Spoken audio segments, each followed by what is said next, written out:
Inagawan ng dangal, nilustay ang kinabukasan. Sa harap ng sariling asawa, si Stella ay pinagbintangang magnanakaw at taksil ng sariling kaibigan.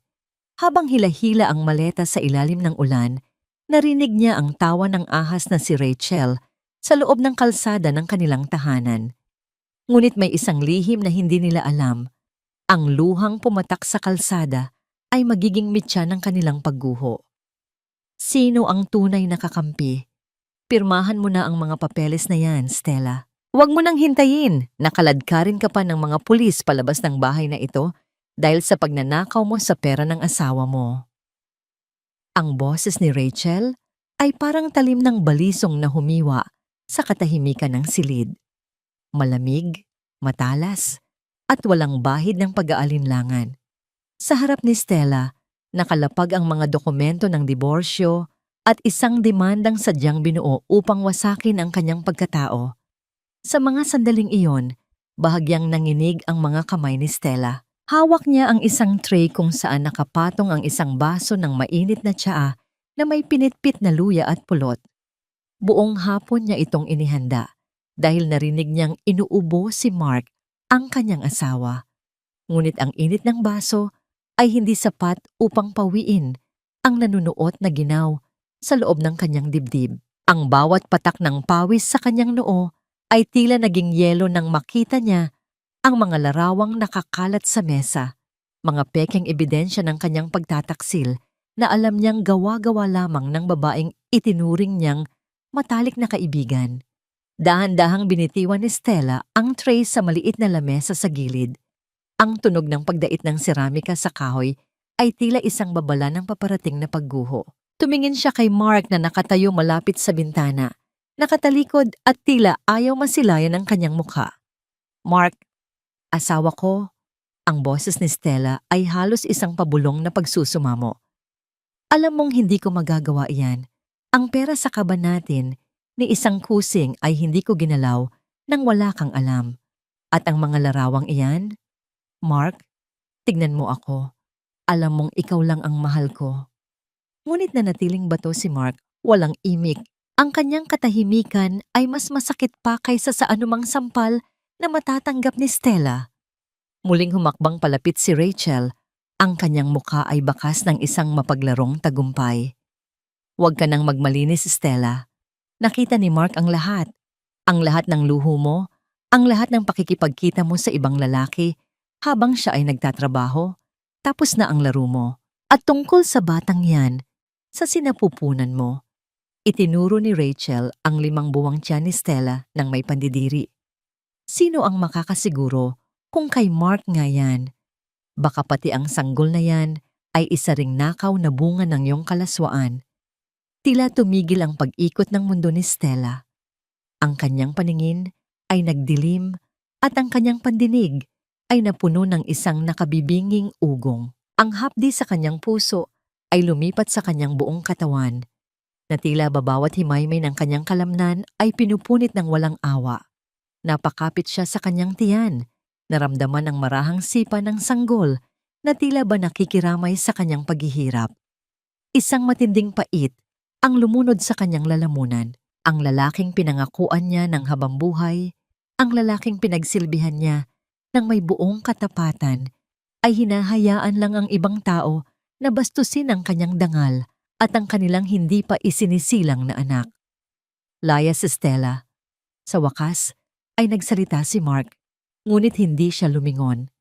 Ang kanyang boses ay tila galing sa ilalim ng lupa, malamig at banyaga. Iwan mo ang susi. Iwan mo ang lahat ng gamit na binili ko para sa'yo. Umalis ka bago ko pa makalimutan na naging asawa kita. Hindi na nakapagsalita si Stella. Ang bawat luhang pumatak mula sa kanyang mga mata ay tila apoy na pumapaso sa kanyang pisngi. Marahan niyang inilapag ang kanyang singsing sa ibabaw ng mesa, ang singsing na simbolo ng kanyang pagsasakripisyo at pagtitiis sa loob ng maraming taon. Bit-bit ang isang maliit na bag na naglalaman lamang ng ilang piraso ng lumang damit at ang kanyang mga gamot. Dahan-dahang humakbang si Stella palabas ng kanilang tahanan. Sa bawat hakbang, tila lalong bumibigat ang kanyang dinadala. Nang marating niya ang pinto, narinig niya ang malakas na paghampas nito sa kanyang likuran, isang tunog na naghudyat ng formal na pagtatapos ng kanyang buhay bilang isang asawa. Sa labas, ang langit ay tila nakikidalamhati. Ang malakas na buhos ng ulan ay agad na nagpabasa sa kanyang manipis na damit. Nakatayo siya sa gitna ng kalsada, mag-isa, basang-basa at walang katiyakan kung saan pupunta. Ang lamig ng gabi ay pumasok hanggang sa kanyang mga buto. Ngunit ang mas matinding ginaw ay ang katotohanang ang mga taong pinagkatiwalaan niya ang siya ring kumuha ng lahat mula sa kanya. Habang ang tubig ulan ay humahalo sa kanyang mga luha, isang katanungan ang paulit-ulit na umuukit sa kanyang isipan. Isang tanong na tila walang kasagutan sa gitna ng madilim na gabing ito. Hanggang kailan kailangang magbayad ang isang pusong wala namang ibang ginawa, kundi ang magmahal at magsakripisyo? Namulat ang mga mata ni Stella sa isang kisameng gawa sa pinagtagpi-tagping dahon ng nipa at kawayan. Ang bawat hibla ng kanyang katawan ay tila binibiyak sa sakit, isang paalala ng malupit na gabing kanyang pinagdaanan. Amoy ng usok mula sa sinisindihang panggatong at ang samyo ng pinapakuloang luya ang dahan-dahang gumising sa kanyang diwa. Hindi ito ang malambot at mabangong kama sa silid nila ni Mark. Ito ay isang maliit na dampa na puno ng amoy ng kahirapan, ngunit binalot ng hindi maipaliwanag na init ng pagtanggap. Gising ka na pala, anak. Huwag ka munang magmadaling bumangon. Ang malambot na tinig ni Nanay Ising ay tila isang haplos sa sugat ng kanyang kaluluwa. Si Nanay Ising ang dating katulong sa bahay ni Mark na tinanggal ni Rachel ilang buwan na ang nakalilipas. Ngayon, sa harap ni Stella, ang matanda ay may hawak na isang mangkok ng mainit na lugaw na may kaunting patis at paminta. Ang mga kamay nito, na kulubot at nangingitim sa pagtatrabaho, ay dahan-dahang humawak sa noo ni Stella upang pakiramdaman ang kanyang lagnat. Nanay Ising, bakit? Ang tanging naisambit ni Stella habang ang kanyang mga luha ay muling nagsisimulang dumaloy, bumabasa sa malinis ngunit kupas na unan. Huminga ng malalim ang matanda at naupo sa tabi niya. Nakita kita sa tapat ng kalsada kagabi, Stella. Basang-basa ka at halos wala ng malay. Alam ko ang nangyari dahil bago ako pinalayas ng ahas na si Rachel sa bahay na yon, nakita ko na kung paano niya nilalaso ng isipan ni Mark. Patawarin mo ako dahil wala akong nagawa noon para protektahan ka. Sa loob ng maliit na dampang iyon, naramdaman ni Stella ang bigat ng katotohanan. Hindi lang pala siya ang biktima. Ang bawat salita ni Nanay Ising ay tila mga piraso ng puzzle na unti-unting nabubuo sa kanyang isipan.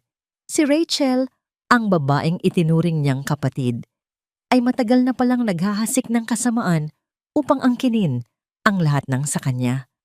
Anong gagawin ko, Nanay? Wala na akong matutuluyan. Wala na akong pera. At ang anak ko? Hinaplos ni Stella ang kanyang tiyan. Naramdaman ang marahang pintig ng buhay sa loob, ang tanging kayamanan na natitira sa kanya. Laban, nak, huwag kang susuko para sa bata. Ang matatag na sagot ni Nanay Ising. Dito ka muna sa akin. Kahit tuyo at lugaw lang ang pagsaluhan natin, hindi ka pababayaan ng Diyos. Sa gitna ng kanyang pagdadalamhati, pumasok sa isip ni Stella ang isang pangalan na matagal na niyang ibinaon sa limot, si Mateo. Ang kanyang kuya na nawalay sa kanya noong sila ay bata pa dahil sa hirap ng buhay. Naalala niya ang isang lumang piraso ng papel na nakatago sa kanyang pitaka. Ang huling numero na ibinigay nito bago sila nagkahiwalay. Ngunit may takot sa kanyang puso. Paano kung tulad ni Mark ay talikuran din siya nito? Paano kung ang kahirapan niya ay maging pasanin lang para sa kapatid? Lumipas ang maghapon na puno ng katahimikan. Ang tunog ng mga butil ng ulan na tumatama sa tuyong dahon ng niyog sa labas ay nagsilbing musika ng kanyang kalungkutan. Ngunit sa likod ng kapayapaang ito, may isang banta na hindi nila nakikita.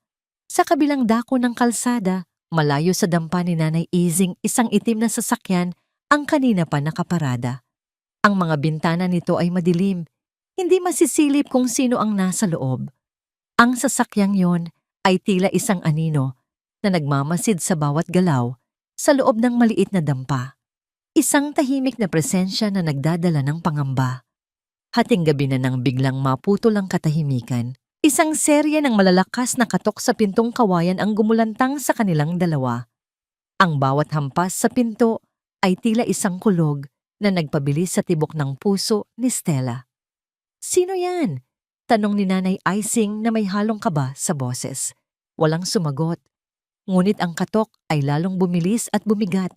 Tila ba may nagmamadaling pumasok o may isang panganib na paparating na hindi nila matatatakasan. Niyakap ni Stella ang kanyang sarili. Ang kanyang mga mata ay nakatitig sa pintong tila anumang sandali ay bibigay. Sa dilim ng gabi, ang tanging naririnig niya ay ang sariling mabilis na paghinga at ang banta ng isang bagong unos na muling susubok sa kanyang natitirang lakas. Sino ang nasa labas? Ang mga tauhan ba ni Rachel na nais siyang tuluyang tapusin? O isang multo mula sa kanyang nakaraan na hindi niya inaasahang darating? Dahan-dahang binuksan ni Nanay Izing ang pinto. Ang kanyang kamay ay mahigpit na nakahawak sa isang kapirasong kahoy bilang depensa. Sa labas, sa ilalim ng malamlam na ilaw ng poste, nakatayo ang isang lalaking nakajacket ng pangmotor at may suot na helmet. Hindi maaninag ang kanyang mukha, ngunit ang kanyang tindig ay tila isang dambuhalang anino na nagbibigay ng kakaibang bigat sa hangin. "Sino ka? Anong kailangan mo sa amin sa ganitong oras?" Matapang na tanong ni Nanay Izing. Kahit bakas ang panginginig sa kanyang boses, walang imik na inabot ng lalaki ang dalawang malaking plastik na puno ng mga grocery, bigas, delata, gatas para sa buntis, at mga gamot. May iniabot din siyang isang makapal na sobre. "Para kay Stella." Maikli at baritono ang boses ng lalaki. "Huwag kayong matakot. Galing ito sa isang matandang kaibigan na hindi nakakalimot." Narinig ni Stella ang pagbanggit sa kanyang pangalan mula sa loob ng silid. Pilit siyang bumangon at lumapit sa pinto. Ang kanyang puso ay mabilis na pumipintig sa kaba at pagtataka. "Sino ang nagpadala nito? Wala na akong kaibigang natitira." Sandaling natigilan ng lalaki. Kahit nakatakip ang kanyang mukha, tila naramdaman ni Stella ang titig nito. Isang titig na puno ng lungkot, pangungulila at matinding pag-aalaga. "Huwag mo na munang isipin kung sino. Ang mahalaga ay ang kalusugan mo at ng bata. Gamitin ninyo yan. Babalik ako." Bago pa man makapagtanong muli si Stella, tumalikod na ang lalaki. Ang tunog ng kanyang mga hakbang sa maputik na lupa ay mabilis na lumayo. Kasunod ng pag-andar ng isang makina na unti-unting nawala sa kadiliman ng kalsada. Habang binubuksan nila ang mga grocery, isang maliit na bagay ang nahulog mula sa sobre. Isang lumang panyo na may burdang titik na S. Naniga si Stella. Ang panyong iyon ang tanging alaala na ibinigay niya sa kanyang Kuya Mateo noong mga bata pa sila. Ang bawat hibla ng tela ay tila sumisigaw ng mga alaalang matagal na niyang pilit na kinakalimutan upang hindi siya tuluyang mawasak sa pangungulila. Samantala, sa loob ng marangyang mansyon na dati ay tahanan ni Stella, ibang-iba ang eksena. Nakahiga si Rachel sa sofa habang humihigop ng mamahaling alak. Ang kanyang mga paa ay nakapatong sa lamesang gawa sa kristal. Sa tabi niya, si Mark ay nakatitig sa kawalan, tila isang anino ng dati niyang sarili. "Mark, kailangan na nating ibenta ang lupain sa probinsya na nakapangalan kay Stella. Para sa future natin ito at para na rin mabawi ang mga ninakaw niya sa kumpanya mo." Ang sabi ni Rachel, ang bawat salita ay puno ng kamandag na nakabalot sa tamis ng kunwaring pag-aalala. "Hayaan mo muna, Rachel. Kakapaalis pa lang niya. Mahinang sagot ni Mark, ngunit walang lakas na kumontra. Ang kanyang kalooban ay unti-unti nang nilalamon ng manipulasyon ng babaeng nasa tabi niya. Sa labas ng gate ng mansyon, nakaparada ang motor ng lalaking bumisita kay Stella. Inalis ni Mateo ang kanyang helmet. Ang kanyang mga mata ay nagniningas sa galit habang nakatingin sa bintana ng silid ni na Mark. Ang kanyang mga kamay ay nakakuyom hanggang sa mamuti ang kanyang mga buko-buko. Pilit niyang pinigilan ang sarili na pasukin ang bahay at pagbayarin ang mga taong nanakit sa kanyang kapatid. Bumalik siya sa loob ng kanyang sasakyan na nakatago sa gilid ng kalsada. Isang marangyang sasakyan na malayo sa imahe ng isang simpleng driver. Kinuha niya ang isang lumang litrato nilang dalawa ni Stella. Patawad, Stella. Patawad dahil hinayaan kong mangyari ito sa'yo. Pero pangako, bawat patak ng luha mo, pagbabayaran nila ng higit pa sa inaasahan nila. Isang munting sandali ng kahinaan ang dumaan sa matikas na mukha ni Mateo. Yumuko siya sa manibela at hinayaang pumatak ang isang butil ng luha. Ang luha ng isang abang kapatid na nagtagumpay sa mundo ngunit nabigong protektahan ang kanyang kaisa-isang kayamanan. Bago siya umalis, may napansin siya sa damuhan malapit sa dampa ni Nanay Ising kanina. Isang sirang tsinelas ni Stella na naiwan sa putikan noong gabi ng bagyo. Kinuha niya ito at marahang pinunasan ng putik gamit ang kanyang mamahaling polo. Sa tabi ng sirang tsinelas, palihim siyang nag-iwan ng isang pares ng bagong sapatos, matibay at komportable bago tuluyang lumisan. Lumipas ang ilang araw, isang malaking charity gala ang gaganapin sa lungsod, kung saan ang lahat ng matataas na tao ay dadalo. Si Rachel, na uhaw sa atensyon at kapangyarihan, ay nagsumikap na makakuha ng imbitasyon. Narinig niya ang balita tungkol sa pagdating ng isang mahiwagang tech billionaire na si Mateo Valerius. Ang lalaking balita ay nag-iisang tagapagmana ng isang dambuhalang imperyo. Sa gabi ng gala, suot ang isang pulang gown na binili gamit ang pera ni Mark. Pumasok si Rachel sa bulwagan ng may pagmamalaki. Ang kanyang mga mata ay agad na naghahanap sa lalaking magiging susunod niyang biktima upang makaakyat sa tuktok ng lipunan. Eksaktong pagbukas ng malaking pinto, pumasok ang isang lalaki na binalot ng aura ng kapangyarihan at yaman. Ang bawat hakbang nito ay tila nagpapatahimik sa buong silid. Nang magtama ang paningin nila, isang ngiti ang sumilay sa mga labi ni Mateo. Isang ngiting hindi puno ng paghanga, kundi ng isang panganib na hindi pa nararamdaman ni Rachel. Sino siya? Bulong ni Rachel sa sarili, habang ang kanyang puso ay nagsisimulang tumibok ng mabilis sa ambisyon.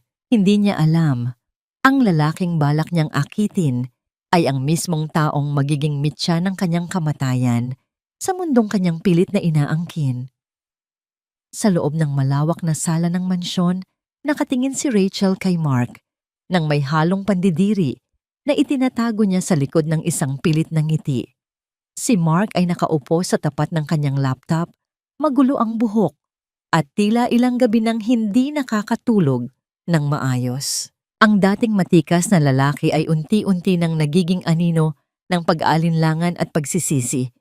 Para kay Rachel, si Mark ay isang gamit na lumana, isang hagdan na nagamit na niya upang makaakyat, at ngayon ay handa na niyang sipain palayo para sa isang mas matayog na pangarap. Mark, honey, kailangan nating maging praktikal. Ang malambing na boses ni Rachel ay tila isang haplos ng sutla na may nakatagong lason. Lumapit siya at hinilot ang balikat ng lalaki. Yung lupain sa Batangas na nakapangalan kay Stella. Sayang naman kung nakatambay lang. Sabi ng broker ko, malaki ang halaga noon ngayon. Kung ibebenta natin, makakakuha tayo ng puhunan para sa bago mong proyekto. At syempre, para na rin sa magiging anak natin. Bumuntong himala si Mark. Ang kanyang mga mata ay nananatiling nakatitig sa kawalan.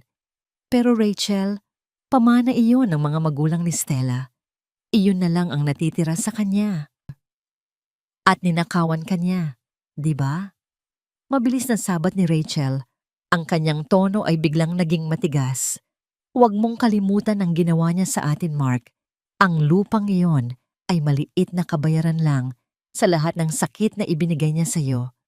Isipin mo ang future natin, hindi ang nakaraan ng isang babaeng nagtaksil sa iyo. Habang nilalason ni Rachel ang isipan ni Mark, si Stella naman ay nasa gitna ng isang maliit at mausok na karinderya sa gilid ng highway. Ang amoy ng pinipritong isda at ang singaw ng mainit na kanin ay bumabalot sa kanyang buong katawan.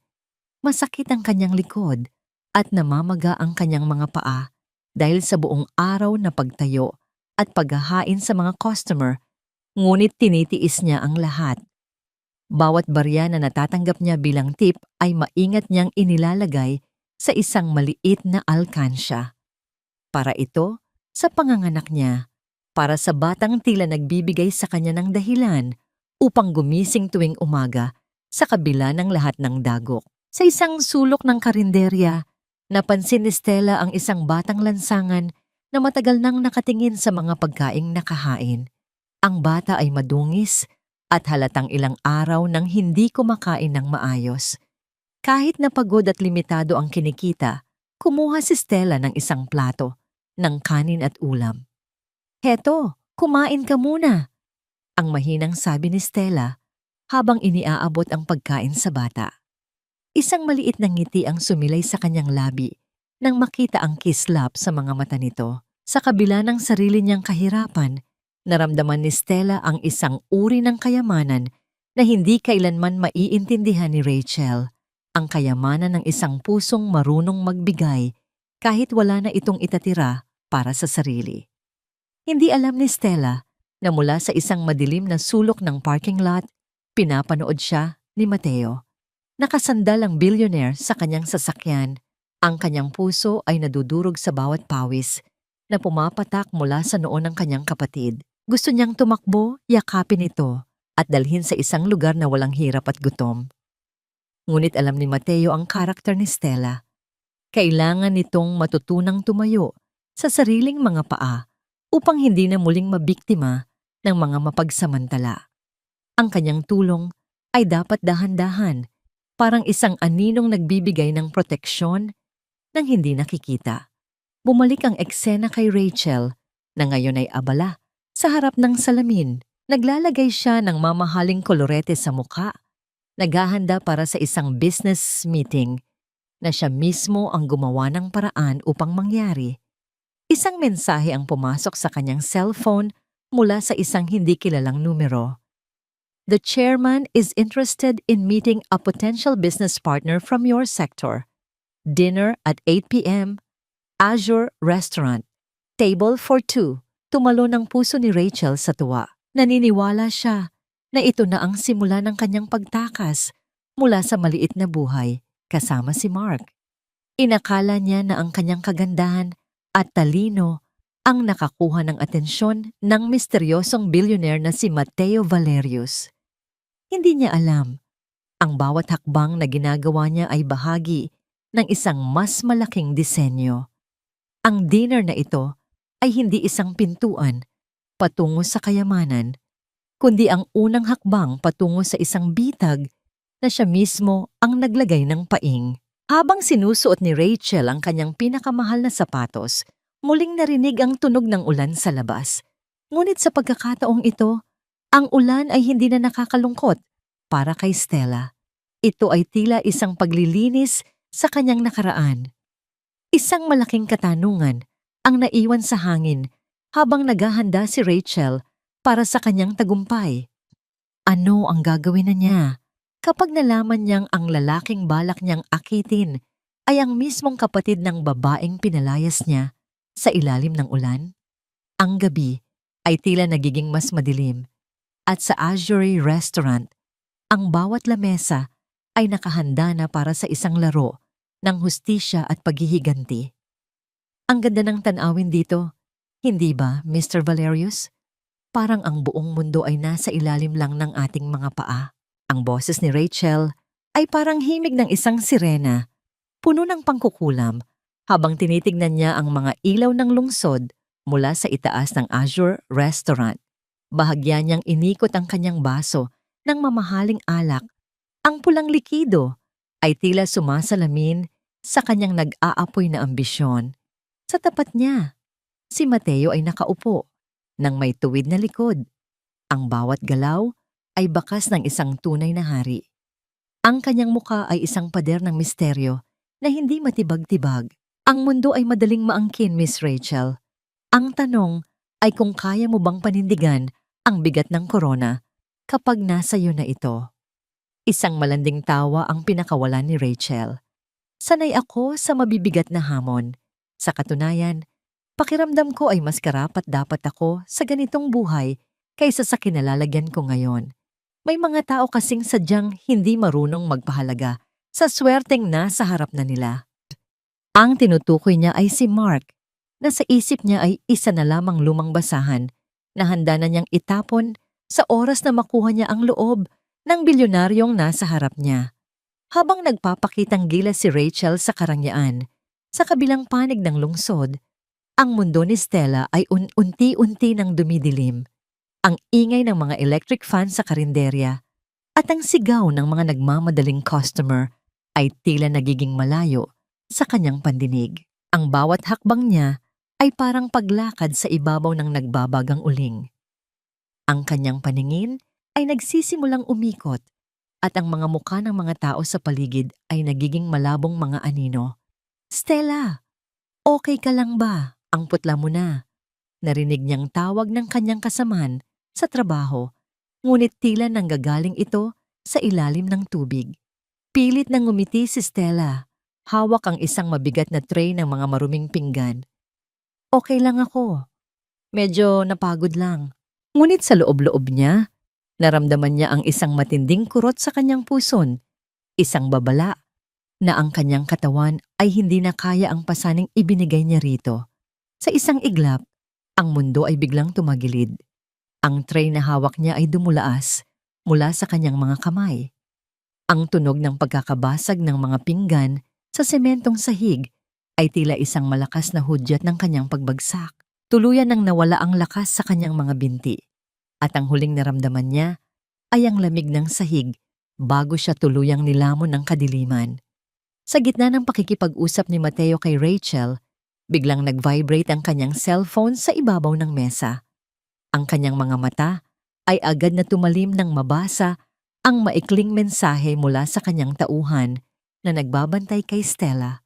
The subject collapsed. On the way to the General Hospital. Biglang tumayo si Mateo. Ang kanyang mukha ay naging kasing tigas ng bakal. Ang aura ng pagiging gentleman ay biglang napalitan ng isang mapanganib na tensyon. "May problema ba, Mr. Valerius?" Takhang tanong ni Rachel, bakas ang panghihinayang na mapuputol ang kanilang pag-uusap. Tapos na ang hapunan na ito, malamig na sagot ni Mateo nang hindi man lang tumitingin sa kanya. "May kailangan akong iligtas na mas mahalaga pa sa anumang negosyo o pakikipag-usap sa'yo." Hindi na hinintay ni Mateo ang sagot ni Rachel. Mabilis siyang lumabas ng restaurant, iniwan ang babaeng nakanganga sa gulat at inis. Ang kanyang puso ay tila hinahati sa kaba habang mabilis na nagmamaneho patungo sa ospital. Sa mga sandaling iyon, hindi siya ang bilyonaryong si Mateo Valerius. Siya ang Kuya Mateo na handang ibuwis ang buhay para sa kanyang kapatid. Nang marating niya ang ospital, agad niyang nakita si Stella na nakahiga sa isang stretcher sa emergency room. Maputlang maputla at may mga swero sa kamay.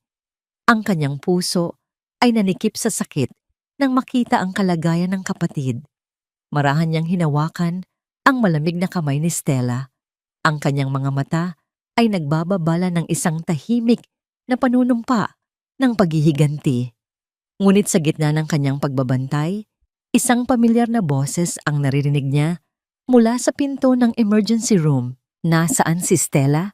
Sabi ng katrabaho niya, dinala siya rito. Lumingon si Mateo at nakita si Mark na humahangos. Bakas ang gulo at pag-aalala sa mukha nito. Ang dalawang lalaki ay nagtama ng tingin, ang asawang tumalikod sa gitna ng unos at ang kapatid na naging lihim na tagapagtanggol. Nagulat si Mark nang makita ang lalaking madalas niyang makitang nagmamaneho ng simpleng motor sa paligid ng dampa ni Nanay Ising. Ang driver na inaakala niyang wala lang ay nakatayo sa tabi ng kanyang asawa nang may aura ng isang taong hindi mo dapat kalabanin. Ikaw? Bulong ni Mark, ang kanyang boses ay puno ng pagtataka at namumuong hinala. Anong ginagawa mo rito? At bakit mo hinahawakan ang asawa ko? Nanatiling tahimik si Mateo, ngunit ang kanyang mga mata ay tila mga balisong na nagnanais na sumaksak sa konsensya ni Mark. Ang tensyon sa loob ng maliit na silid ay tila isang bombang anumang sandali ay sasabog, habang si Stella ay nananatiling walang malay sa pagitan ng dalawang lalaking magpapabago sa kanyang kapalaran. Ang hangin sa loob ng pasilyo ng ospital ay tila naging kasing bigat ng tingga. Nakatayo si Mateo. Ang kanyang mga kamay ay nakapasok sa bulsa ng kanyang mamahaling Amerikana, habang si Mark ay hinihingal pa sa pagtakbo. Ang pagkakaiba ng dalawang lalaki ay tila langit at lupa. Si Mateo na binalot ng kapangyarihan at katiyakan, at si Mark na tila isang batang nawawala sa gitna ng sariling pagkakamali. Sino ka ba talaga? Bakit palagi kitang nakikitang umaaligid sa asawa ko? Ang tanong ni Mark. Ang boses ay nanginginig sa pagitan ng galit at takot. Isang mapait na ngiti ang sumilay sa mga labi ni Mateo. Humakbang siya palapit kay Mark hanggang sa maging ilang pulis na lamang ang layo nila sa isa't isa. Ako ang taong pumulot sa kanya noong itinapon mo siya sa kalsada na parang basura. Ako ang taong nakakita sa bawat patak ng luha niya habang ikaw ay abala sa pakikinig sa mga kasinungalingan ng iba. Hindi nakasagot si Mark. Ang bawat salita ni Mateo ay tila isang malakas na suntok sa kanyang sikmura. Bago pa man siya makapagsalita muli, isang doktor ang lumabas mula sa silid ni Stella. Ang tunog ng pagsara ng pinto ay nagpalingon sa kanilang dalawa. Kayo ba ang pamilya ng pasyente? Tanong ng doktor. Ang muka ay bakas ng pag-aalala. Ligtas na ang ina, ngunit ang sanggol ay kailangang maobserbahan ng maigi. Masyadong mataas ang stress at pagod ng pasyente. Kung hindi siya nakarating dito agad, maaaring nawala ang bata. Naramdaman ni Mark ang isang matinding lamig na gumapang sa kanyang buong katawan. Kung wala ang lalaking ito, maaaring wala na rin ang kanyang anak. Sa unang pagkakataon, ang kanyang pag-aalinlangan tungkol kay Stella ay nagsimulang gumuho, pinalitan ng isang nakasusulasok na pagsisisi. Kinabukasan, habang himbing pa sa pagtulog si Stella, bumalik si Mark sa kanilang mansyon upang kumuha ng ilang gamit. Ngunit sa kanyang pagdating, nadatnan niya si Rachel sa kanilang silid. Abalang-abala sa pag-i-edit ng ilang mga dokumento sa laptop. Hindi napansin ni Rachel ang kanyang pagpasok dahil sa ingay ng malakas na tugtog sa kanyang headphone. Dahan-dahang lumapit si Mark at nanlaki ang kanyang mga mata sa nakita sa screen. Iyon ang mga orihinal na larawan ni Stella, ang mga larawang ginamit ni Rachel bilang ebidensya ng pagtataksil. Sa screen, malinaw na makikita kung paano ginamit ang isang computer program upang ipatong ang mukha ng ibang lalaki sa tabi ni Stella. Ang katotohanan ay tila isang kidlat na tumama sa kanyang puso. Ang bawat piraso ng kasinungalingan ay unti-unti nang nabubuo. Anong ginagawa mo, Rachel? Ang mahinang tanong ni Mark na tila isang kulog sa gitna ng katahimikan. Napatalon sa gulat si Rachel at mabilis na isinara ang laptop, ngunit huli na ang lahat. Ang kanyang mukha ay agad na namutla. Ang kanyang mga mata ay nagpalipat-lipat sa paligid, naghahanap ng bagong palusot. Mark? Honey, kanina ka pa ba dyan? Iiniimbestigahan ko lang ulit yung mga ebidensya para makasiguro tayo. Sinungaling! Ang sigaw ni Mark. Isang sigaw na nagmula sa kaibuturan ng kanyang pagkasira. Sa galit niya, Nahablot niya ang isang plorera sa mesa at ibinalibag ito sa sahig. Ang tunog ng pagkakabasag ng kristal ay umalingaw-ngaw sa buong bahay. Tila sumasalamin sa tuluyang pagkakabasag ng kanyang tiwala kay Rachel. Hindi na naghintay ng sagot si Mark. Kumaripas siya ng takbo palabas at nagmaneho patungo sa dampa ni Nanay Icing, ang huling lugar kung saan alam niyang namalagi si Stella. Pagbaba niya ng sasakyan, agad siyang sinalubong ng matanda. Nasaan si Stella? Kailangan ko siyang makausap. Pagsusumamo ni Mark, ngunit ang isinagot ni Nanay Ising ay hindi salita. Ang malakas na tunog ng palad ng matanda na dumapo sa pisngi ni Mark ay ang tanging tugon na natanggap niya. Isang matinding sampal na naglalaman ng lahat ng galit at sakit na idinulot niya kay Stella. Wala kang karapatang hanapin siya rito. Ang boses ni Nanay Ising ay nanginginig sa puot. Alam mo ba kung paano siya nagmakaawa sa iyo noong gabing iyon? Alam mo ba kung paano niya tinitiis ang gutom at pagod sa karinderya para lang may maipambili ng gatas ng anak niyo? Habang ikaw ay nagpapakasasa sa karangyaan kasama ang ahas na yon, ang asawa mo ay halos mamatay na sa pagtatrabaho. Nalaglag ang mga balikat ni Mark. Ang bawat salita ni Nanay Ising ay tila isang latigo na humahagupit sa kanyang konsensya. Napaluhod siya sa maputik na lupa sa tapat ng dampa. Ang kanyang mga luha ay nagsimulang pumatak at humalo sa dumi ng paligid. Samantala, sa loob ng puting silid sa ospital, dahan-dahang iminulat ni Stella ang kanyang mga mata. Ang unang nakita niya ay ang lalaking driver na nakaupo sa tabi ng kanyang kama, mahimbing na natutulog habang nakahawak sa kanyang kamay. Sa liwanag ng umaga, napansin ni Stella ang isang maliit na naitim na balat sa kanang kamay ng lalaki. Isang hugis pusong nunal na pamilyar sa kanya. Naniga si Stella. Ang kanyang hininga ay tila tumigil. Ang nunal na yon ay ang mismong palatandaan ng kanyang Kuya Mateo, ang kapatid na huli niyang nakita noong siya ay 10 taong gulang pa lamang. Isang alaala ang muling bumalik sa kanyang diwa. Ang huling hapon sa ilalim ng puno ng mangga, kung saan nangako ang kanyang kuya na kahit anong mangyari, babalik ito para sa kanya. Kuya, ikaw ba yan? Ang pabulong na tanong ni Stella. Ang kanyang boses ay tila isang marupok na sinulid ng pag-asa. Dahan-dahang nagising si Mateo. Nang magtama ang kanilang mga paningin, ang maskara ng pagiging matigas na bilyonaryo ay tuluyang naglaho. Isang tapat na ngiti, ang ngiting tanging para sa kanyang kapatid lamang, ang sumilay sa kanyang mga labi. Handa ka na bang umuwi, Stella? Ang tanong ni Mateo, ang kanyang boses ay puno ng pagmamahal na tanging isang pamilya lamang ang makakapagbigay. Sa gitna ng ospital, isang bagong kabanata ang nagsisimulang isulat.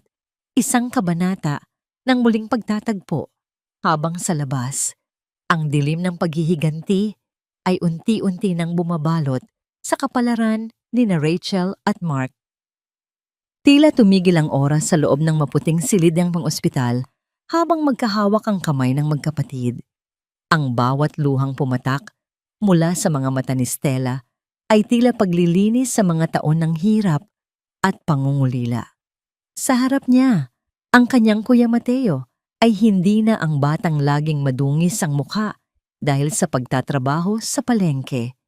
Siya ay isang lalaking nagtataglay ng kapangyarihang kaya ng baguhin ang takbo ng tadhana. Patawarin mo ako, Stella. Patawad dahil hinayaan kong dumaan ka sa ganitong uri ng pagdurusa. Ang boses ni Mateo ay puno ng pagsisisi habang hinahaplos ang buhok ng kapatid. Nang mahanap kita, gusto ko sanang agad na magpakilala.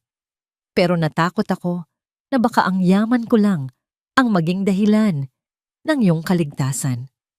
Gusto kong makita kung sino ang tunay mong mga kakampi at kung sino ang mga ahas na kailangang putulan ng ulo. Pinunasan ni Stella ang kanyang mga mata, isang bagong kislap ng katatagan ang sumilay sa kanyang paningin. Wala kang dapat ihingi ng tawad, kuya. Ang mahalaga ay narito ka na. Pero hindi ko kayang tanggapin ang lahat ng ito nang wala akong ginagawa. Ang dangal ko ang kinuha nila at ako mismo ang dapat bumawi noon. Mula sa maliit at masikip na ospital, inilipat ni Mateo si Stella sa isang lihim na mansyon sa itaas ng bundok ng Tagaytay. Ang tunog ng banayad na paghampas ng hangin sa mga dahon ng pino at ang katahimikan ng paligid ay nagsilbing gamot sa sugatang puso ni Stella. Doon, pinaligiran siya ng pinakamagagaling na doktor at mga tauhang tanging katapatan lamang ang alam. Samantala, sa gitna ng syudad, si Rachel ay parang isang reynang nagniningning sa kanyang sariling ilusyon. Nakatayo siya sa harap ng salamin, sinusuot ang isang kwintas na gawa sa mamahaling brilyante. Isang huling hiram na karangyaan mula sa credit card ni Mark. Kailangan na nating pirmahan ang pagbebenta ng lupa, Mark. Bukas na bukas din, ang utos ni Rachel habang pinagmamasdan ang sariling refleksyon. Hindi na niya itinatago ang kanyang pagiging dominante. Para sa kanya, si Mark ay isang tuyong balon na wala ng pakinabang at ang tanging iniisip niya ay ang muling makita ang bilyonaryong si Mateo Valerius. Si Mark na nakaupo sa gilid ng kama ay tila isang aninong unti-unti nang naglalaho. Ang bawat salita ni Rachel ay tila isang ingay na hindi na niya nais pakinggan. Ang kanyang isipan ay nakatuon lamang sa hitsura ni Stella noong huli niya itong makita sa ospital. Maputla, wasak, ngunit may hawak na dignidad na kailanman ay hindi matatagpuan kay Rachel. Gawin mo ang gusto mo, Rachel.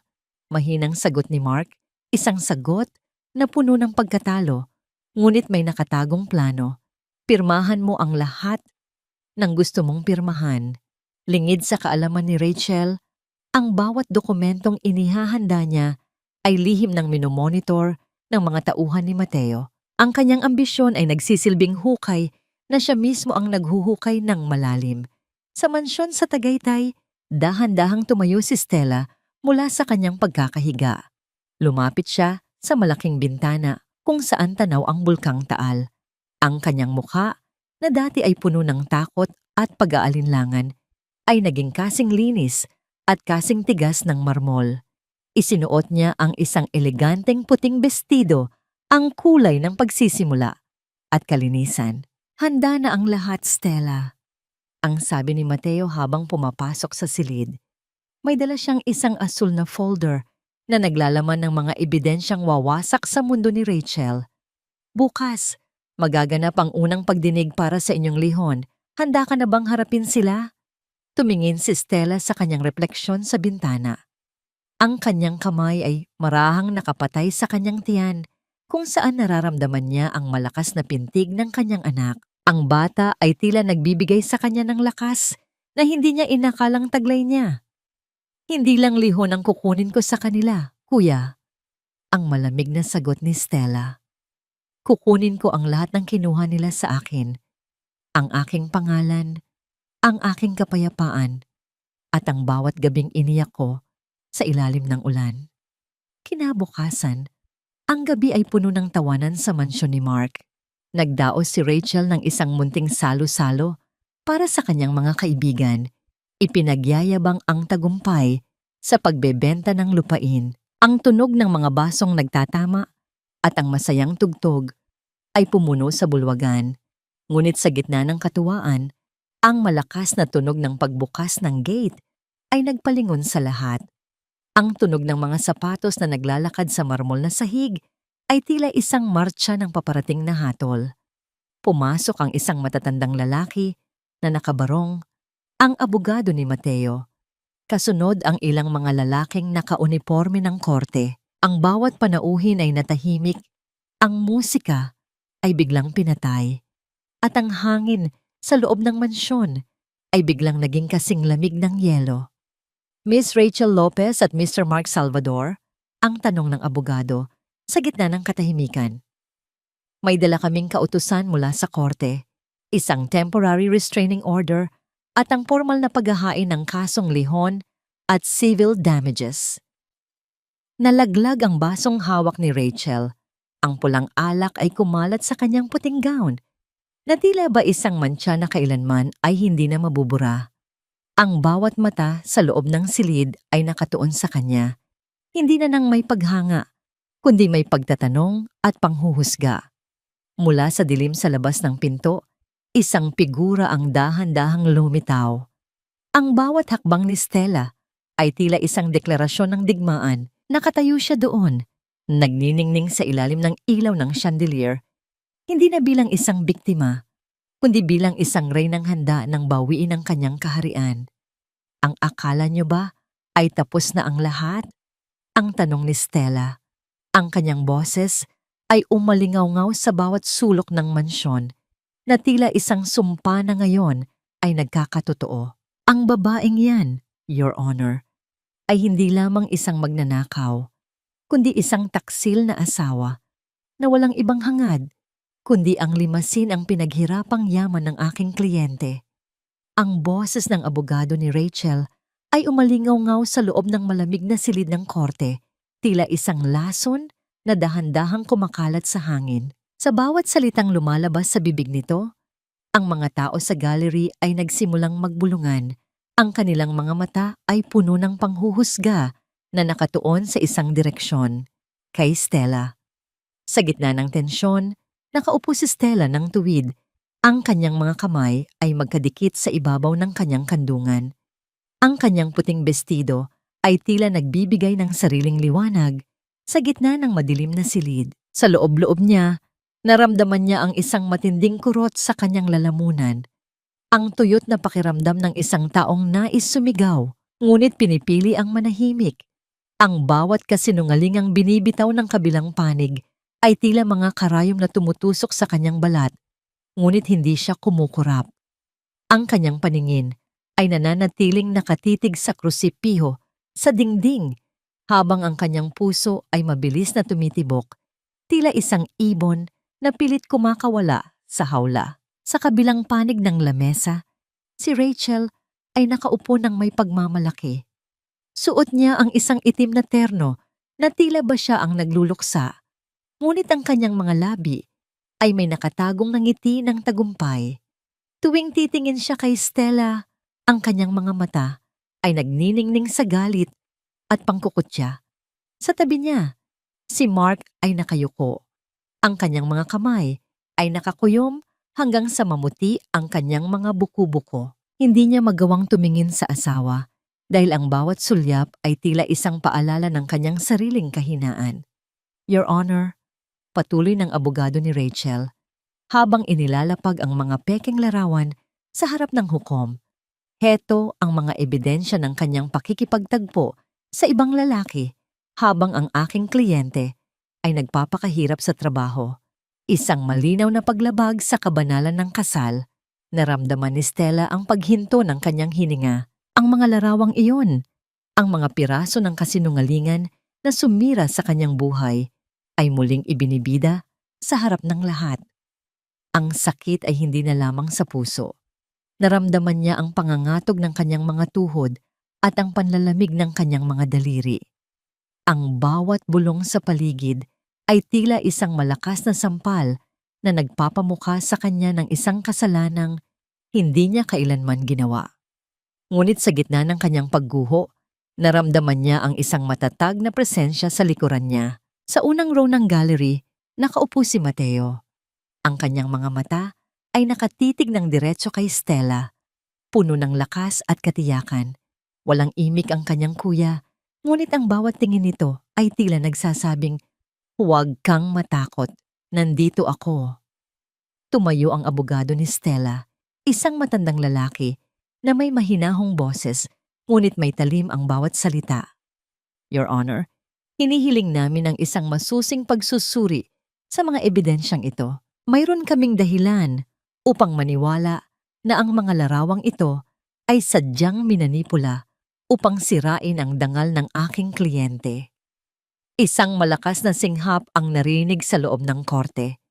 Ang mukha ni Rachel ay biglang nanigas. Ang kanyang mga mata ay lumaki sa gulat at takot. Ang kanyang tiwala sa sarili ay tila isang pader na unti-unti nang nagkakaroon ng lamat. Natapos ng bukas ang unang bahagi ng pagdinig na puno ng tensyon. Habang lumalabas ang mga tao sa pasilyo ng korte, mabilis na hinarang ni Rachel si Stella. Ang kanyang mukha ay pulang-pula sa galit. Ang kanyang pagiging sopistikada ay tuluyan ng naglaho. Akala mo ba mananalo ka, Stella? Ang pabulong na sigaw ni Rachel, ang boses ay nanginginig sa puot. Kahit anong gawin mo, ikaw pa rin ang magnanakaw sa mata ng lahat. Ikaw pa rin ang babaeng itinapon. Hindi sumagot si Stella. Tumingin siya ng diretso sa mga mata ni Rachel, isang tingin na puno ng awa kaysa galit. Ang katotohanan ay parang tubig, Rachel. Kahit anong gawin mong pagtakip, makakahanap at makakahanap ito ng butas para lumabas. Dahil sa sobrang galit at kawalan ng kontrol, biglang itulak ni Rachel si Stella patungo sa direksyon ng matarik na hagdan sa pasilyo. Ang tunog ng pagkakaladkad ng mga sapatos sa sahig ay naging hudyat ng isang mabilis na kaguluhan. Mamatay ka na at ang anak mo! Ang huling narinig na sigaw ni Rachel habang ang kanyang mga kamay ay malakas na tumama sa balikat ni Stella. Nawalan ng balanse si Stella. Ang kanyang katawan ay tila bumabagal sa hangin habang nararamdaman niya ang panganib na mahulog sa matigas na semento ng ibaba. Ang tanging naisip niya ay protektahan ang kanyang tiyan, ang kanyang anak na tanging pag-asa niya. Bago pa man siya tuluyang mahulog, isang malakas na bisig ang humablot sa kanyang baywang at ang tunog ng isang malakas na sampal ay umalingaw-ngaw sa buong pasilyo. Isang sampal na hindi nanggaling kay Stella, kundi sa isang taong hindi inaasahan ng lahat. Sino ang sumagip kay Stella sa bingit ng panganib? At anong katotohanan ang nakahandang sumabog na tuluyang wawasak sa huling depensa ni Rachel? Ang mga bisig na sumalo kay Stella ay hindi ang mga bisig ng kanyang kuya Mateo, kundi ang mga bisig ni Mark. Ang lalaking naging sanhi ng kanyang kaluluwa ay mabilis na humarang.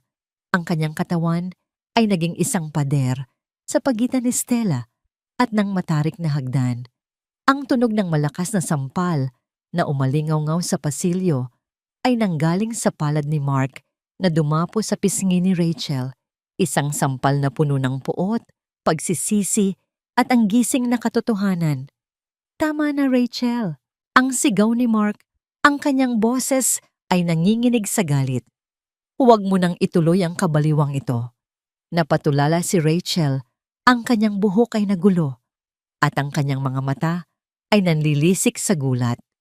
Sa gitna ng kaguluhan, mabilis na lumapit si Mateo at inilayo si Stella mula sa dalawa. Ang kanyang mukha ay kasing tigas ng bato. Ang bawat galaw ay bakas ng isang pagtitimpi na malapit ng sumabog. Muling bumalik ang lahat sa loob ng korte sa utos ng hukom. Ang katahimikan sa loob ng silid ay tila isang mabigat na kumot na bumabalot sa bawat isa. Tumayo si Mateo mula sa gallery at dahan-dahang naglakad patungo sa gitna, sa tabi ng abogado ni Stella.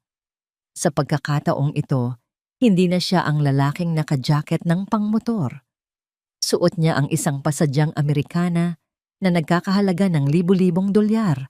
Ang kanyang aura ay nagpatahimik maging sa mga pinakamababagsik na abogado sa silid. Your Honor, ang simula ni Mateo. Ang kanyang boses ay malalim at puno ng awtoridad na tila nanggagaling sa kailaliman ng lupa. Ang aking pangalan ay Mateo Valerius, ang chairman at founder ng Valerius Tech Industries, at narito ako upang magbigay ng testimonya hindi lamang bilang isang saksi, kundi bilang biktima rin ng panlilinlang ng babaeng yan. Isang sabay-sabay na singhap ang narinig mula sa mga tao. Maging ang hukom ay napasandal sa kanyang upuan, ang misteryosong bilyonaryo na matagal nang pinag-uusapan sa balita ay narito sa harap nila. Ipinagtatanggol ang isang babaeng inakala ng lahat na walang kalaban-laban. Mabilis na nagkaroon ng galaw ang mga tauhan ni Mateo. Sa malaking screen ng korte, Biglang lumitaw ang isang video. Doon, malinaw na makikita si Rachel sa Azure Restaurant. Ang kanyang mukha ay puno ng pagkukunwari habang kausap si Mateo. Si Mark? Isang gamit lang siya, Mr. Valerius. Ang boses ni Rachel sa video ay tila isang kumpas ng kamandag. Pinatalsik ko ang asawa niya dahil kailangan ko ang yaman niya para makaabot sa mga taong tulad mo. Hindi ko siya mahal. Sino ba ang magmamahal sa isang lalaking kasing hina niya? Hindi lang yon. Lumabas din sa screen ang mga digital na bakas kung paano in-edit ni Rachel ang mga larawan ni Stella kasama ang mga resibo ng pagbabayad niya sa isang hacker. Ang huling ebidensya ay ang pinakamatindi, isang ulat ng laboratorio na nagpapatunay na unti-unting nilalason ni Rachel ang kape ni Mark upang mapilitan itong pirmahan ang paglipat ng lahat ng ari-arian sa kanyang pangalan. Naramdaman ni Mark ang panlalamig ng kanyang buong katawan habang pinapanood ang babaeng pinagpalit niya sa kanyang asawa. Ang bawat salita ni Rachel sa video ay tila isang balisong na paulit-ulit na sumasaksak sa kanyang puso. Ang pagmamahal na inakala niyang totoo ay isa lamang palang madilim na bitag. Hindi totoo yan. Peke ang mga ebidensyang yan. Ang sigaw ni Rachel, ang kanyang boses ay naging matinis at desperado. Sinubukan niyang tumakbo patungo sa screen, ngunit mabilis siyang hinarang ng mga pulis. Ang kanyang pagiging sopistikada ay tuluyan ng natunaw, pinalitan ng isang mukha ng isang baliw na nawalan ng lahat. Miss Rachel Lopez, ang malamig na tinig ng hukom, ay umalingaw-ngaw dahil sa mga ebidensyang ipinakita. Ang court na ito ay hindi lamang ibabasura ang mga paratang laban kay Stella Salvador, kundi nag-uutos din ng iyong agarang pag-aresto para sa mga kasong falsification of documents, attempted murder, at estafa. Ang tunog ng mga posas na sumasara sa mga pulso ni Rachel ay tila isang musika ng hustisya sa pandinig ni Stella. Ang bawat hikbi ni Rachel habang kinakaladkad palabas ng korte ay tila pagbabayad sa bawat luhang pumatak mula sa mga mata ni Stella sa ilalim ng ulan. Ang galit ng mga tao sa gallery ay sumabog. Mga bulong ng pagkapuot ang sumunod sa pag-alis ng kontrabida. Naiwan sa loob ng silid si Mark, na ngayon ay nakaluhod sa sahig, humihikbi ng walang tunog. Ang kanyang mga balikat ay nanginginig sa bigat ng kanyang pagsisisi. Dahan-dahan siyang gumapang patungo sa paanan ni Stella. Ang kanyang mga kamay ay nais humawak sa dulo ng bestido nito, ngunit tila nahihihiya sa sariling dumi. Stella, patawarin mo ako. Napakagago ko. Ang tanging naisambit niya sa gitna ng kanyang pag-iyak.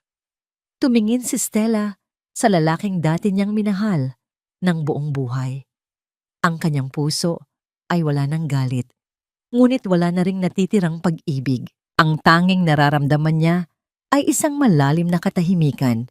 Ang katahimikan ng isang taong sa wakas ay malaya na. Tumayo ka, Mark, ang mahinang sabi ni Stella.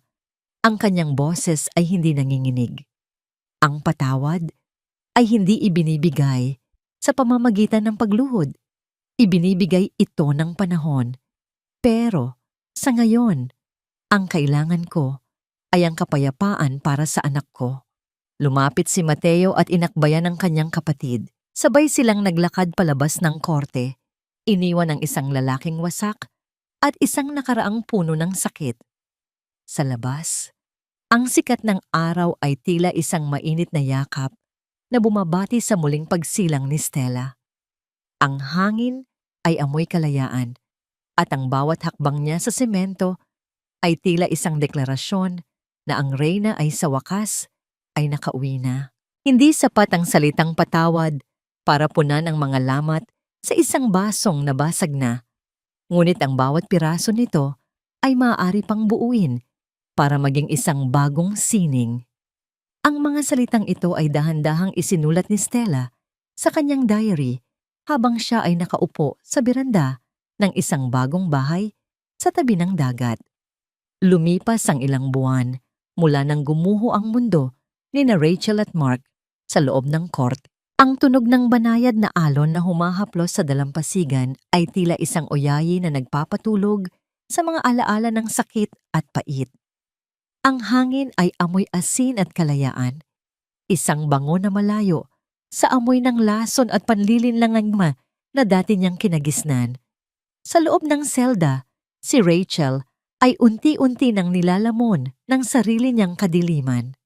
Ang bawat gabi ay puno ng kanyang mga pagsigaw at pagiyak, pilit na kinakausap ang mga anino ng kanyang ambisyon. Nawala ang kanyang kagandahan, ang kanyang mga mata ay naging malalim at puno ng takot. Ang dating reyna ng manipulasyon ay isa na lamang bilanggo ng sariling konsensya, namumuhay sa ilalim ng malamig na rehas na siya mismo ang nagpanday. Isang hapon, habang nag-aayos si Stella ng mga bulaklak sa kanyang hardin, isang pamilyar na sasakyan ang huminto sa labas ng gate. Bumaba si Mark, suot ang isang simpleng t-shirt at maong. Wala na ang kislap ng kayabangan sa kanyang mga mata.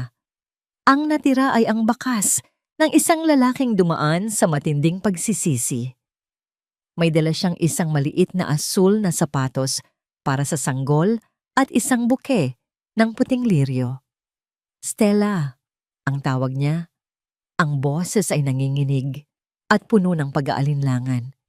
Maari ba tayong mag-usap? Kahit sandali lang.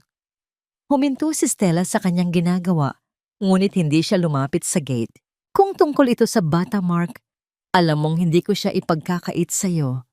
May karapatan ka bilang ama. Pero kung tungkol ito sa atin, tapos na ang usaping iyon. Napayuko si Mark. Ang bawat patak ng pawis sa kanyang noo ay tila simbolo ng kanyang paghihirap. Alam ko, hindi ko hinihiling na bumalik ka. Hinihiling ko lang na mapatawad mo ako sa lahat ng pagkabulag ko.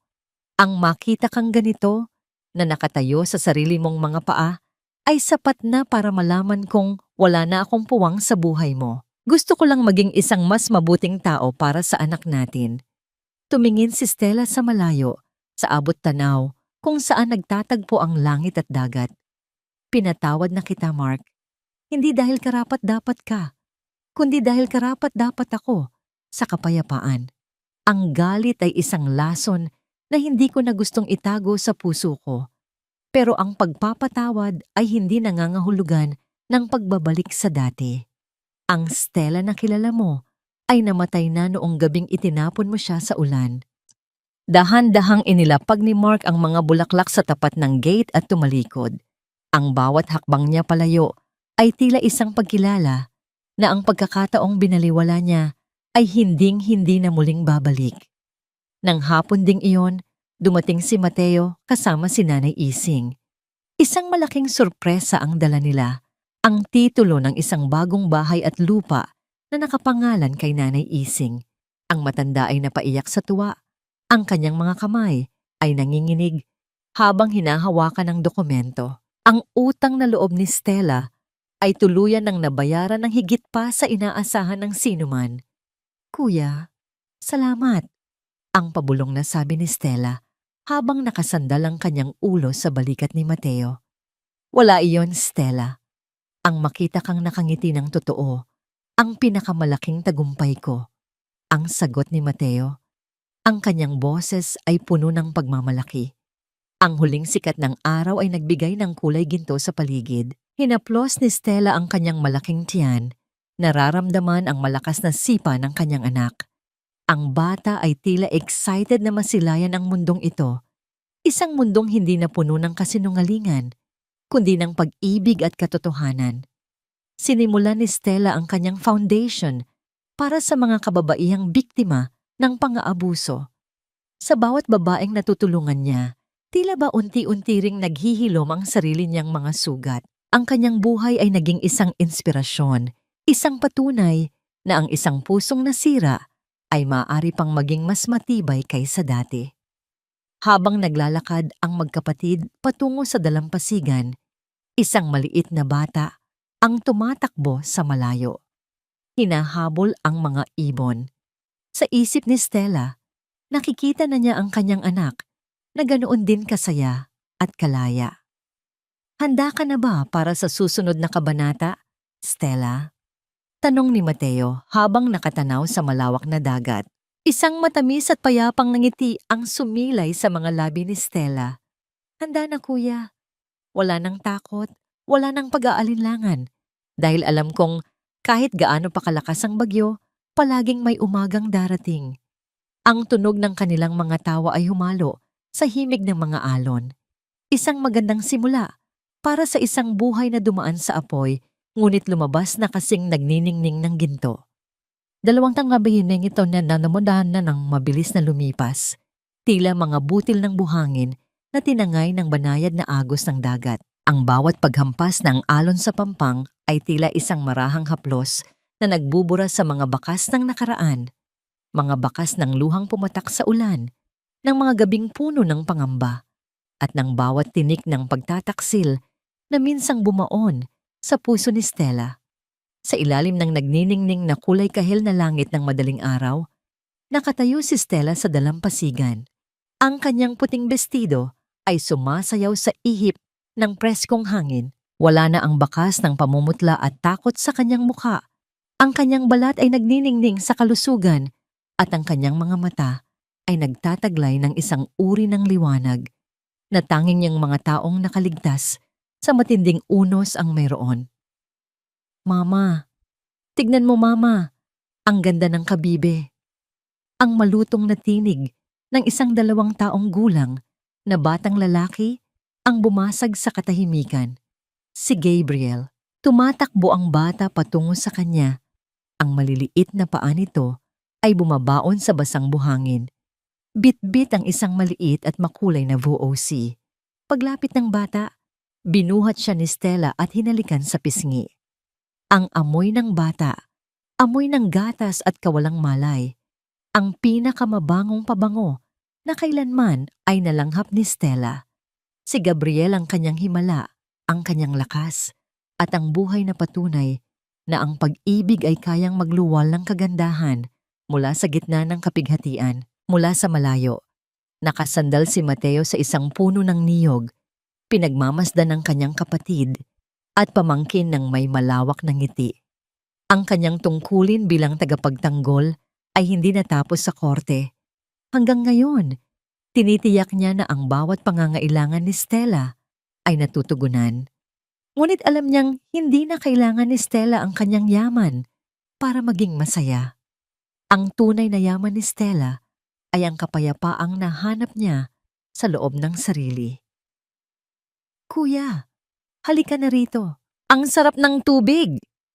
Sigaw ni Stella habang kumakaway. Habang naglalakad si Mateo patungo sa kanila, isang lalaki ang dahan-dahang lumapit mula sa kabilang bahagi ng dalampasigan.